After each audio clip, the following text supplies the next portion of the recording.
Hi guys, welcome back with me again in this channel. On today's tutorial, I'm going to show you how you can blend an overlay to another video in ShotCut.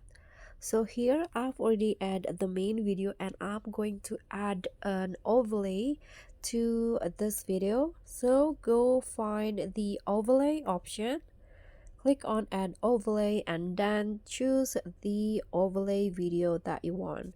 So first, fit the size. I'm going to cover all of the clip.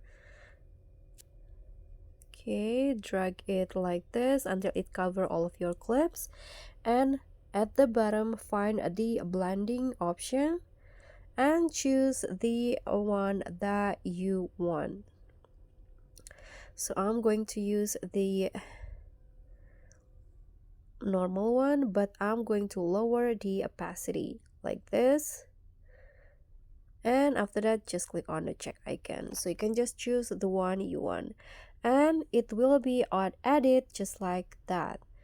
And that's all for me. Thank you so much for watching. Don't forget to like, comment, and also subscribe. Also click on the thanks. Bye.